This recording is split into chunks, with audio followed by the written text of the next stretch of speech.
তাদের যাদের টিউশন নেওয়ার ক্ষমতা নেই, যাদের বাবা মা গরিব ফ্যামিলি থেকে বিলং করছে, যে সকল স্টুডেন্ট, তাদেরকে আমরা ফ্রিতে এখানে আমরা কোচিং করাবো, পড়াশোনা শেখাবো।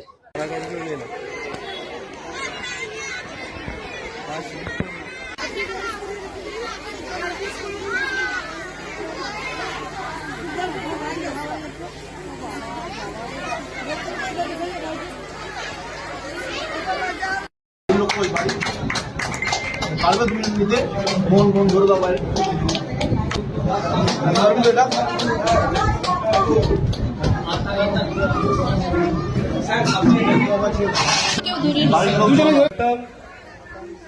চন্দ্রশেখর ব্যানার্জি মহাশয়কে সুধা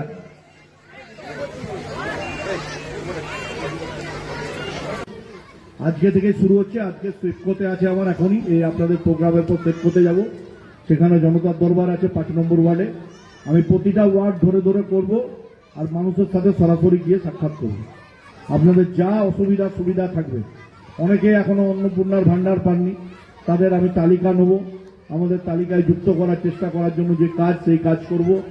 কালকে আমাদের মুখ্যমন্ত্রী নিজে বলেছেন বিধানসভায় যে বাকি যারা এখনো পাননি, যারা পাওয়ার যোগ্য, তাদের নামে তালিকা নিয়ে এই কাজ বিধায়কদের করতে হবে। তো আমরা সেই কাজও শুরু করব।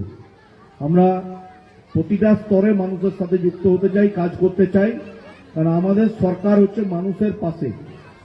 এটা প্রো পিপুল গভর্নমেন্ট। এই গভর্নমেন্ট মানুষের যেখানে কাজ হবে সেই কাজে আমাদের সরকার থাকবে। দেখুন, 17 সালের পৌর নিগম নির্বাচনে দুর্গাপুরের মানুষ ভোট দিতে পারেনি। 5/9/2022 এই ভোটের মেয়াদ খতম হয়ে গেছে। আমাদের সরকার সিদ্ধান্ত নিয়েছে নভেম্বর মাস করে দুর্গাপুরের নগর নিগম নির্বাচন হয়।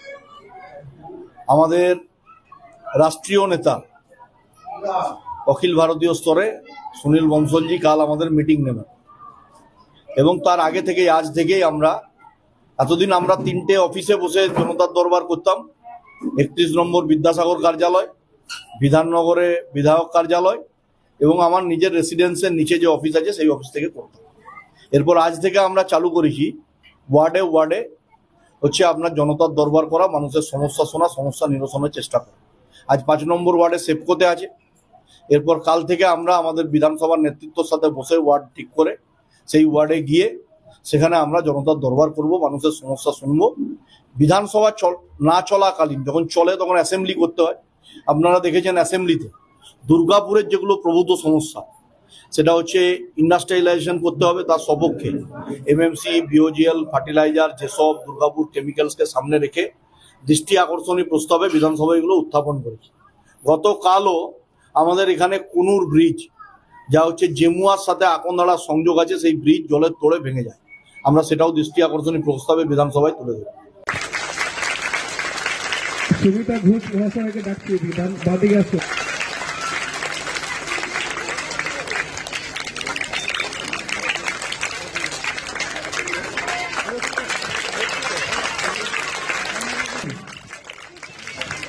ঘোষ মহাশয়,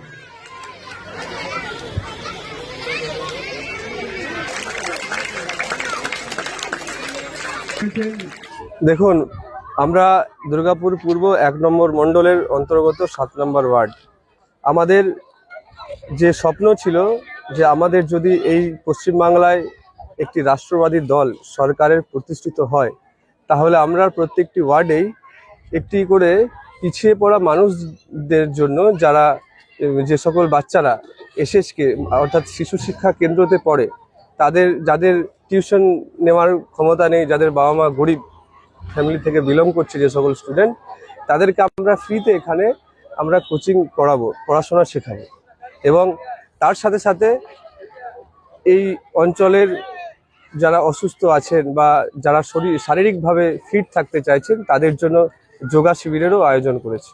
বলছি, এই যে মহতি উদ্যোগ, এটা কবে থেকে শুরু করছেন বা করেছেন? এটা আগামী 27 তারিখে পড়াশোনার প্রথম ক্লাস দুপুর 3টে থেকে হবে, এবং আগামী বৃহস্পতিবার আপনার সন্ধ্যা 6টা থেকে যোগা ক্লাস স্টার্ট হবে। বলছি, মানে কাঠামোগত শিক্ষা থেকে এখন আধুনিক শিক্ষা অর্থাৎ প্রযুক্তিগত শিক্ষা, মানে কম্পিউটার শিক্ষা বা ধরুন যে টেকনিক মানে আছে, ল্যাব শিক্ষা, এগুলো যেগুলো আছে, সেগুলোতেও এই আজকে যারা বাচ্চারা একটু পিছিয়ে পড়েছে, আগামী দিনে কি এরকম কিছু পরিকল্পনা করছেন?